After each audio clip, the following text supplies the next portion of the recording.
survei yang dikeluarkan oleh PPIM UIN Syarif Hidayatullah Jakarta. Surveinya menunjukkan sebagian besar guru terindikasi intoleran. Nah, ya.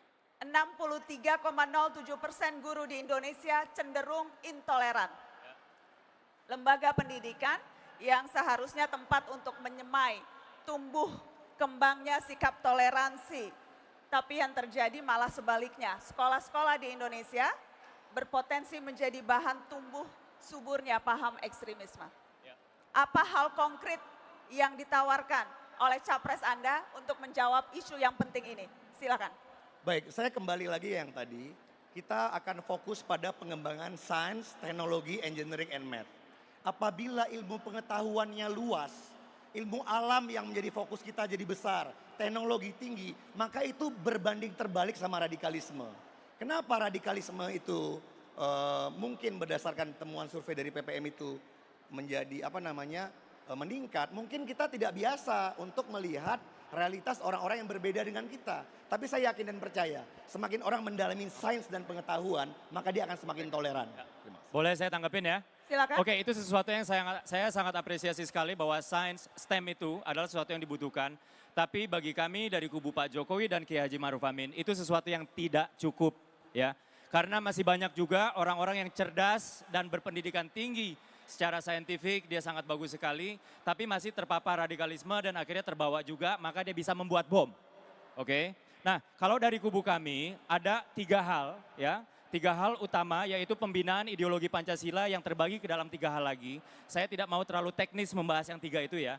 Tapi yang pertama adalah pembinaan ideologi Pancasila ya. Jadi Pancasila ini dimasukkan lagi, dikuatkan lagi. Lalu yang kedua adalah revitalisasi revolusi mental.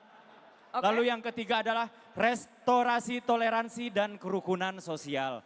Jadi dari kampus juga, dari sekolah juga, dari dunia sosial masyarakatnya juga dikembangkan. Supaya apa? Intoleransi di Indonesia tidak mendapat tempat di Indonesia. Setuju. Saya pikir ini baru kali ini kita semua sepakat bahwa pemerintah itu gagal untuk mengatasi intoleransi yang ada. Jadi kita sepakat soal itu dan pertanyaannya adalah kemudian apa yang bisa kita lakukan ya. Dan itu tertuang nyata dalam visi kami. Jadi salah satu visi utama kami adalah membangun kerukunan antar warga negara ya. Tanpa memandang suku, agama, ras dan saya pikir itu fondasi kita.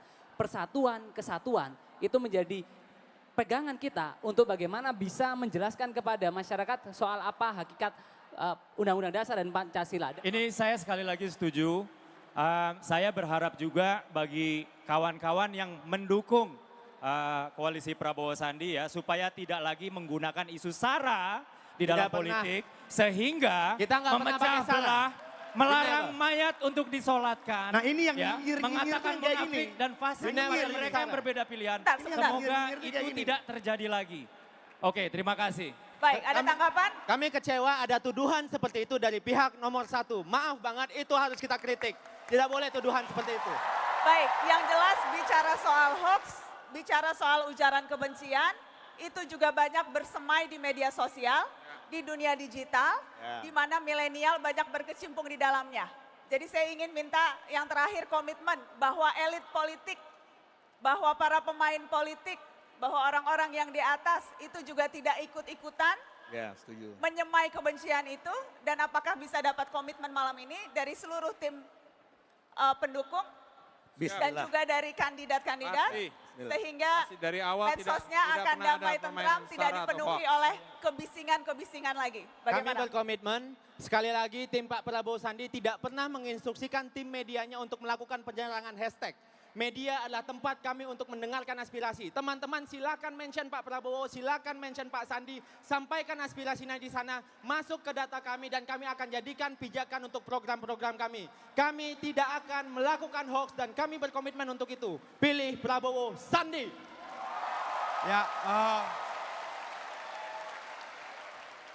Silakan. tempe setipis ATM itu hoax. Nasi ayam lebih mahal di Jakarta daripada Singapura itu hoax. Orang operasi plastik dibilang dianiaya itu hoax. Dan calon presiden mereka melakukan konferensi pers untuk berita-berita hoax itu. Bagaimana mungkin kita bisa menuntut komitmen sementara mereka sudah melakukan hoax itu sendiri di media massa secara terbuka. Baik. Menurut saya, kalau kita mau memberantas hoax, kita harus secara jujur berani katakan siapa yang kemudian mengelola hoax. Dan itu ada surveinya. Silakan kawan-kawan cari sendiri. Baik. Itu bukan kami.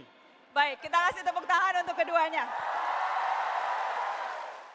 Siapa superheroes yang paling pas menggambarkan capres Anda dan capres lawan Anda? Silakan. Prabowo duluan. Bapak Jenderal Sudirman, Pak Dirman. Tokoh figur dari Marvel yaitu Spider-Man.